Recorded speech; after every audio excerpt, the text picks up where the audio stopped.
Barry Nussbaum.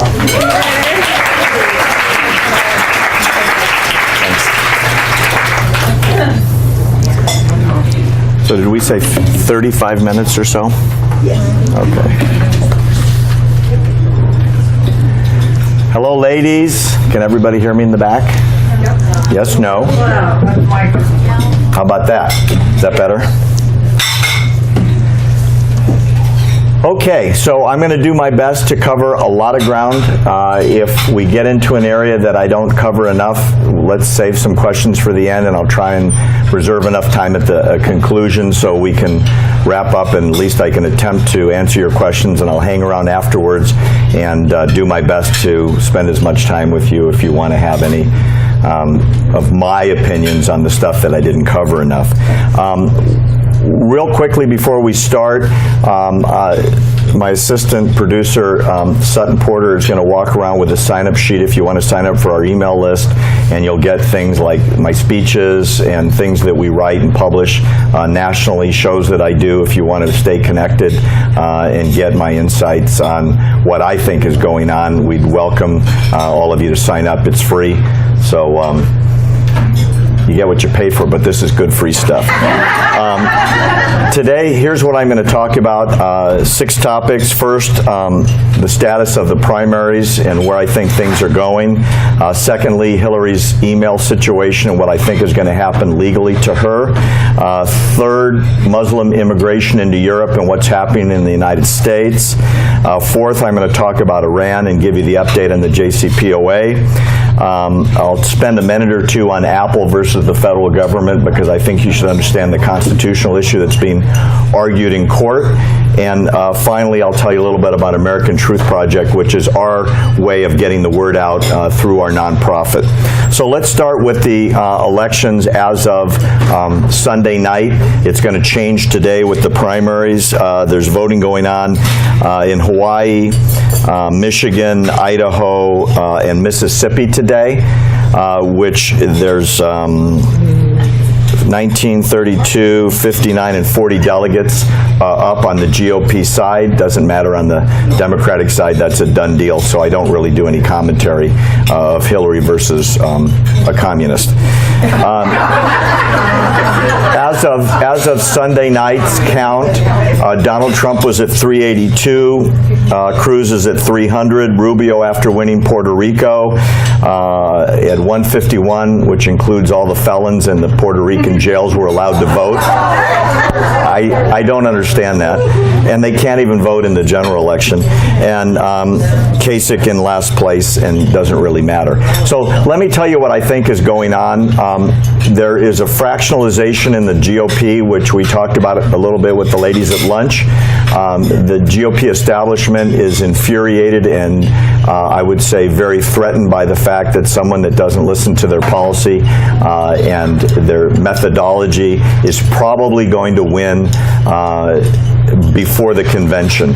Absent what's going on now in Florida, and we're going to see in a couple days whether that's going to be effective, there's no chance that Donald Trump will not have enough delegates by the time everybody gathers in Cleveland. And what I'm referring to in Florida, they're calling it surround sound against Trump. They have bought so much airtime. Every single possible commercial that could be bought has been bought up against Donald Trump in Florida, paid for by PACs and on a minor basis Rubio's direct campaign and Cruz's direct campaign, because it's Marco Rubio's last stand. If he doesn't win, his campaign is over and it will come down to 2 people, in my opinion, specifically being Ted Cruz and Donald Trump. My personal opinion is if it's a brokered convention, it'll fracture the Republican Party and the Republican Party will be in big trouble. Does that mean you ladies can't hear me? Yeah. So, here's the big question for GOP women that want to know. What's going to happen in November? This is scary news as of a couple of days ago.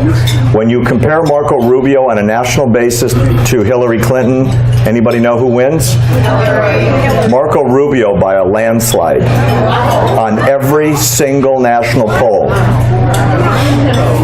Ted Cruz versus Hillary. Ted Cruz wins, but not by as much, about half as much. Donald Trump versus Hillary. Hillary beats him in every single national poll. Now, let's not get too discouraged. Let me tell you what I think is going to happen. If you saw some of the interviews that Trump has done in the last few days, he's beginning to moderate his delivery. He's a little bit less aggressive. He's a little bit less insulting. And I hope that continues. I truly, truly do. Because we're not fighting for the Republican vote. We're not fighting for the Democratic vote. We're fighting for the middle. And the middle in this country decides every national election. Don't kid yourself. If everyone that's a Democrat voted and everyone that's a Republican voted, we would never elect anybody ever again on a national basis. It's the middle that decides. And if the middle doesn't vote, we lose. And if the middle votes, and we present well, Trump wins, who I think is going to be our candidate. I also think, by the way, in case anyone cares, I think Chris Christie will be the Attorney General. They've already floated that. I think Ben Carson will be Surgeon General, and I think he's a very nice man, by the way. I spent some time with him last month. And I think John Kasich is running for Vice President at this point. By the way, according to a leading House Democrat who I had dinner with 2 weeks ago, the Democrats are the most afraid of John Kasich. And the reason they are is because he is a moderate who can appeal to the middle, and they're afraid of that. Just inside scoop from the Democratic Party. Let's talk about something that's really, really, really important about this campaign, and that's Hillary Clinton's emails. There's not a doubt in my mind that she's committed over 1,000 felonies. Anyone that tells you it doesn't matter what was on her server because they weren't classified when they're on her server, and by the way, that's Hillary's speech that she gives every day when she's asked that, that is a complete fabrication. Everybody at state, the same as everybody in the U.S. military above a certain rank, captain and above, especially the admirals, and I was with an admiral a couple days ago and we went over this in great detail, has to sign a very, very strict NDA, non-disclosure agreement, that says in essence that anything you disclose until such time as it has been declared able to be disclosed, you're responsible for. Anything in your possession that you keep in an insecure place, you are responsible for. It doesn't matter if it has a stamp on it, because you are deemed by your position to know better than to keep something in an insecure place. For example, if someone gives you information about troop movements and you scribble it down and you leave it on the kitchen table on the day that the housekeeper comes, you are not protecting that information. It doesn't have to say classified or secret or top secret, or in Hillary's case, SAP. SAP is what's called Special Access Program information, and it is so top secret that the Inspector General that was tasked with inspecting her email server wasn't allowed to read those emails because he wasn't cleared. He was only cleared by state for top secret. They were on a server in a closet in an apartment building in Colorado. That's where her server was. There are at least 3 to 4 countries that have believed to have hacked into that server and have access to top secret and above top secret information. Here's the breaking news as of 2 days ago. Dennis Pagliano, if you know who that guy is, was her employee at State tasked with developing this private, off-the-books email server system. He appeared before the Senate last year, and do you know what he said when he was asked questions? I plead the Fifth Amendment against self-incrimination under advice of counsel. Now, under our Constitution, we're not allowed to judge what that means, but everybody knows what that means, because nobody does that if they've got anything to hide. But you can't force someone under our Constitution to incriminate themselves. So what happened? The Justice Department gave him immunity from prosecution. And the only reason anyone is ever given immunity is you want to know who up above him did it, whatever it is. That's how they break the mob. That's how they go after organized crime. That's how they go after interstate commerce violations. They get the guy and they say, look, you're facing 20 years. You want to walk? Who do you work for? What did he know or she know? Give that up and you go free. He is now testifying behind closed doors. The story is there's an indictment being prepared, an indictment request being prepared by the FBI. Maybe. The FBI is the investigatory arm of the federal government, and they have to go to the district attorney for an indictment. The district attorney on the federal level is the attorney general. The attorney general is a political appointment. Mrs. Lynch works directly for President Obama. If she is doing her job ethically and honorably, she will look into the information and probably process an indictment. If, on a political basis, the Democrats, and she is a Democrat and a very active one, as is her boss, the President of the United States, decide to sit on it, so Hillary gets the nomination, which she will if she just shows up, then what happens? He's not going to do it. Well, here's what the FBI says. There are a number of people that say if the Justice Department sits on the indictment, they will leak it. They will leak the evidence and the request and the write-up to the public, and it'll be in the press. The deadline for this, the FBI has said, will be May. So by May, we'll know what's in there, one way or the other. There's not a chance she gets elected president if that leaks. So then what happens, ladies? My prediction is Joe Biden will be drafted at the convention. That's why he's out on a world speaking tour right now, representing the President of the United States. They're preparing him to take over. That's my prediction in regards to Hillary. And what do you think Hillary? How do you think Hillary? Joe Biden is kind of a goofy old grandfather type. He's a nice guy. He's kind of senile. He forgets who he's talking to. He grabs women's butts in meetings and then giggles. And he kind of has that sort of personality. Most people don't even know who he is. In the middle, nobody knows who he is. Democrats will know. He's been around a long, long, long time, and Democrats love him. But he's not charismatic. He's not a name. He's not going to draw crowds, and he won't beat a Republican if he is the nominee, in my opinion. So we talked about at lunch General Petraeus. He was disgraced and thrown out of the military for about 8 violations of his NDA. I mean, he screwed up. He gave him to his girlfriend, mistress, who was using it for a book. I mean, I'm not defending him, but in terms of magnitude, there are 2,200 emails that have been discovered on Hillary's servers that were classified to some degree, something in the area of up to 20 SAP, which are the top secret. What the Admiral told me, I said, have you ever gotten SAP? He goes, absolutely, of course. I said, how do you get them? He said, by courier, and the courier waits while I read it, and then the courier takes it back. I'm not even allowed to keep a copy. There's SAP on her server. They're usually never duplicated. They're never circulated electronically because they have to do with active, in the field, timely movements of troops, materials, and secret information. So just that alone carries a penalty of several hundred years.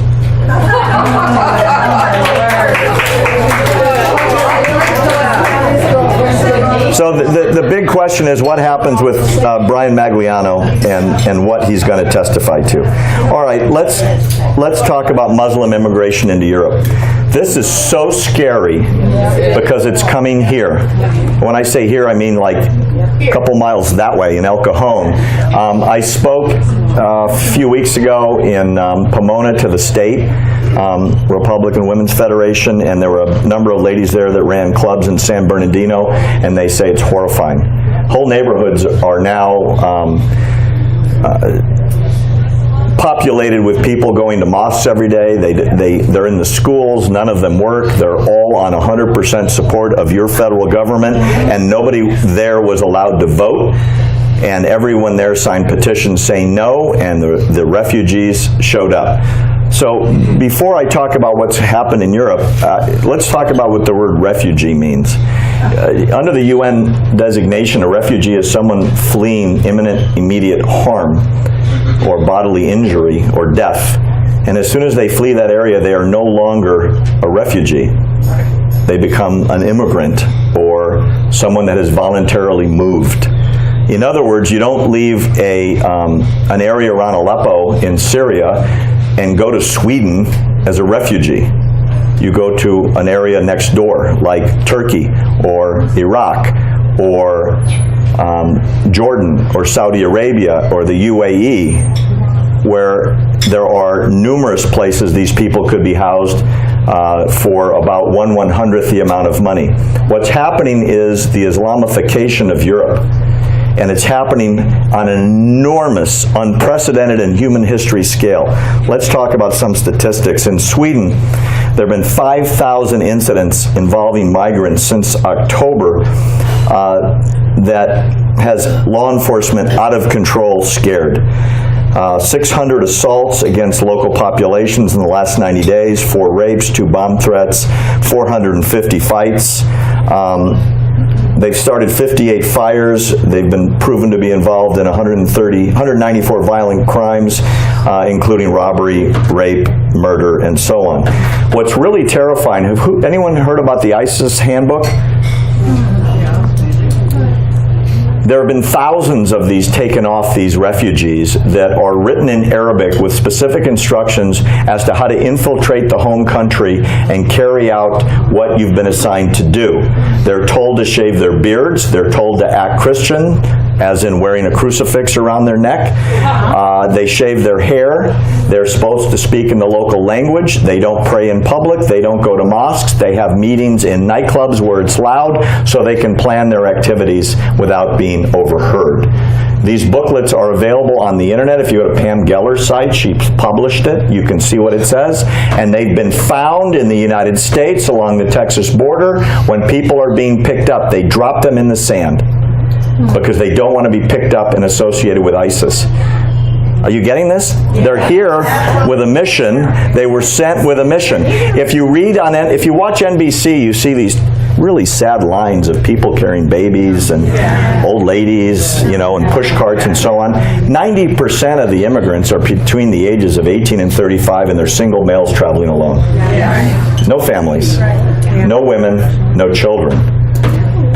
They go into a new country, commit massive amounts of crime, live amongst themselves, do not assimilate, and speak only to other people from their countries. And like I said, many of them have a handbook about what they're supposed to do where they go. Do all you ladies know what happened on New Year's Eve in Germany, Cologne, Germany? Thousands of women were sexually assaulted or just assaulted by roving mobs of Muslim men who took it upon themselves to teach the German girls a lesson. It's the biggest crime spree in Germany in decades.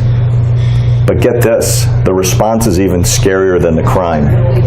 The mayor of Cologne, Henrietta Reicher, came out with a publication that suggests that German women caused it by being inviting of sexual assault. And you can look it up, and it's translated out of the German into the English. So she is correcting her citizenry to stop inciting Muslim men to commit rape. German men and their families turned out in thousands to protest, and the German police were directed to turn the water cannons on the protesters, which they did. And she's still in office. The theory is that President Merkel's government will fall over this because they're accepting so many refugees into the country that are not assimilating, and the crime wave in Germany is unbelievable. In Sweden, Margot Wallström, their Social Democratic foreign minister, said that the refugee flow into her country, which has 9 million people in Sweden, is so big the current system in Sweden is on the brink of collapse. She said they'll accept another 190 to 200,000 refugees into Sweden this year. And that's the size of the population of Indiana coming into the United States every year. It's the social democratic, progressive, liberal feeling that we need to save the world, even if that's going to destroy ourselves. Listen to this. This will shock you. This came out yesterday. The largest church in Sweden, there's a bishop that runs this church. It's a lady. And she announced yesterday that coastal churches in Sweden should take down their crosses so that Muslims entering the country through the seaports are not offended and they feel more welcome. She has also recommended that churches in Sweden have a prayer room set up so Muslims can enter the churches and pray towards Mecca. Look it up. By the way, we were talking about this, the ladies at the table. You don't see this on CBS, do you? On the nightly news? You don't even, yeah, exactly.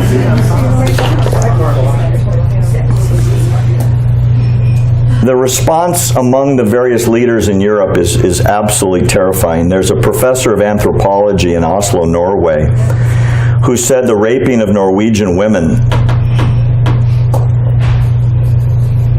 is caused by the Norwegian women who don't take responsibility for the way they appear in public, and that they need to take their share of responsibility because Muslim men have found their manner of appearance provocative.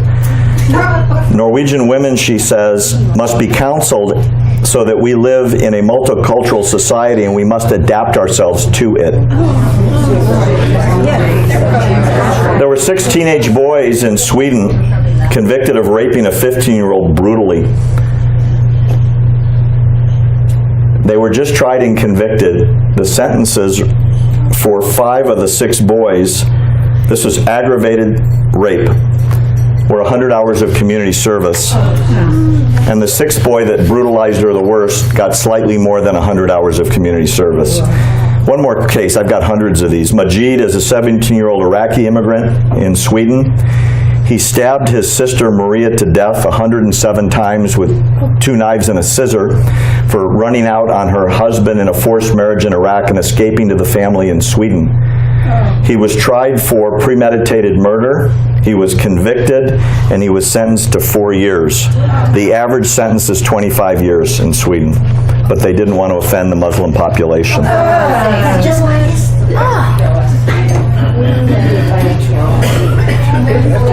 This is happening in El Cajon and San Bernardino, where the 2 terrorists that slaughtered all those people at the community center, if not for interdiction by luck of local police, would have killed several hundred more. They had thousands of rounds of armor-piercing weaponry and ammunition in the back of their car when they were stopped.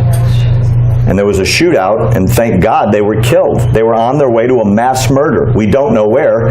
It's in the iPhone. We're going to talk about that in a minute. Okay, let's talk about Iran. Let's start with some background. Do we know what the deal with Iran is called?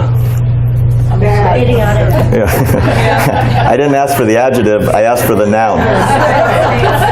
It's called the JCPOA, the Joint Comprehensive Plan of Action. It started out as a treaty. When President Obama talked about it in the Rose Garden 6 months ago, he said they're very close to concluding the treaty with Iran. A month later, it was downgraded to an agreement. When Iran said they weren't going to sign it, it became an understanding. Now, it's a series of policies that the United States intends to follow. There are 2 main parties to this, the West and Iran. Anyone want to guess who didn't sign this agreement? Iran has never signed it. In fact, it went before the parliament in Tehran, and under instructions from the supreme leader, it was rejected in its entirety. It has never been signed. And based on that, We gave them $150 billion to use at their 100% sole discretion. John Kerry appeared before the Senate and said, I'm sure some of this money is going to go to terrorism. We can't control the money once we give it to them. He said that in advance. The Senate voted against it. We did it anyway. When I say we, I mean the United States of America. What are they doing with that money? I'll tell you what they're doing with that money. They have just concluded the largest purchase of advanced jet fighters in the history of the world.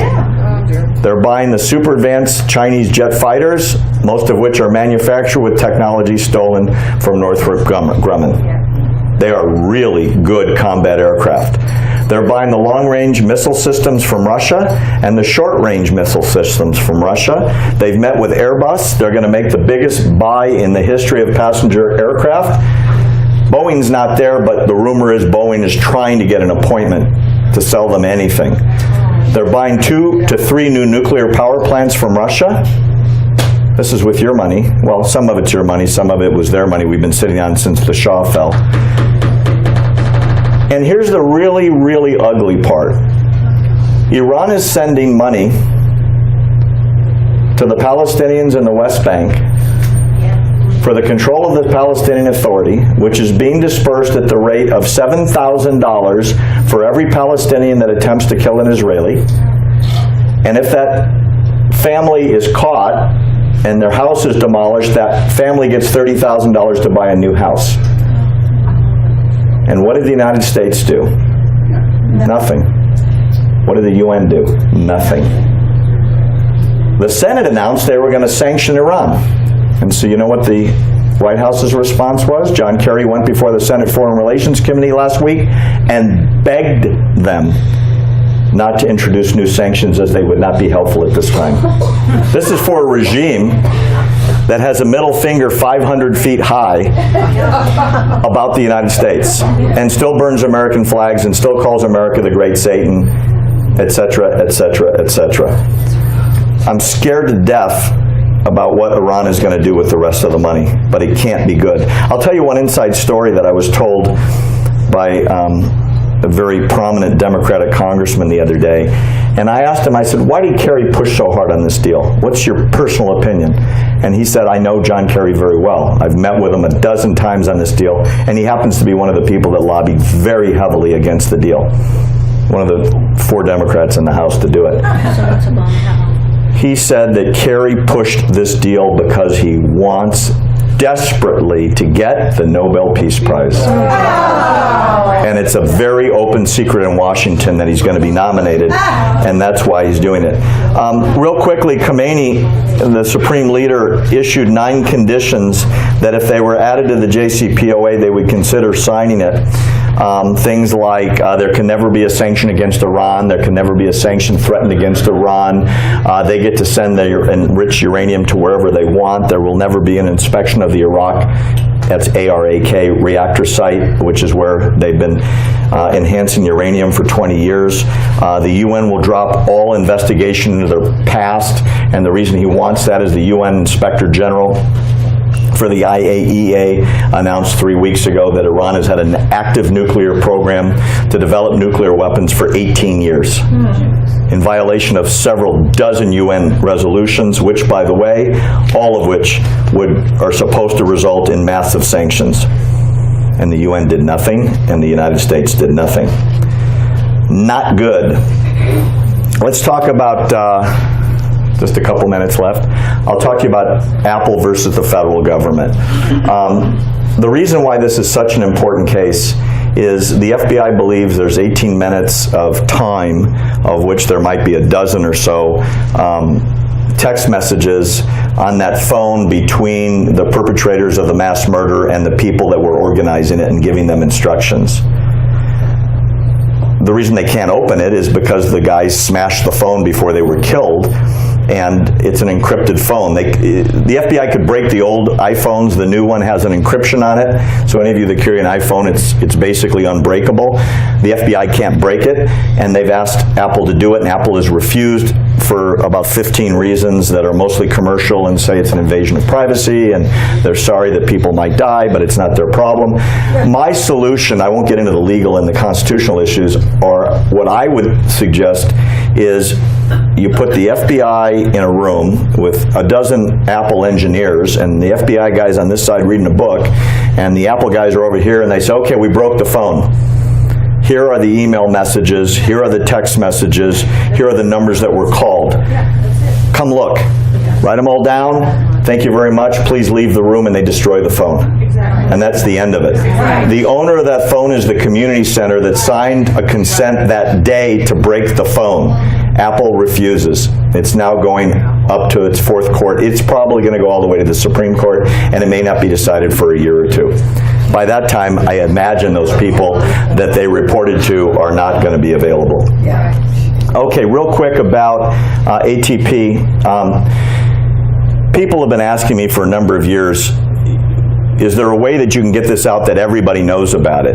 And I can't make enough speeches, and I can't go on enough television shows, because that would be my whole life, and I still wouldn't reach enough people, because when you go on a show, like I'm on One American News every week, you have about 3 or 4 minutes, and it's within a very tight discussion period, and you've got 3 producers with suggestions and blah, blah, blah, and you can't do what we're doing here today. So we came up with the idea of American Truth Project, which Sutton's going around and getting your signups on. The whole purpose is, it's a nonprofit. If you want to donate, it's tax deductible, and the whole purpose is to get information like this out. That's why we're taping and sending it out to thousands of people across the country that pick it up. My report on the Iran nuclear project was broadcast on Israeli national radio to the country of Israel a couple months ago as an example, and we can reach a lot more people that way. So I'd appreciate if you would sign up, and if anyone ends up sending in money, that's great. I'll send you a United States Constitution, and I'll write you a little note about it. So that's kind of my, as fast as I can talk, overview of what's going on.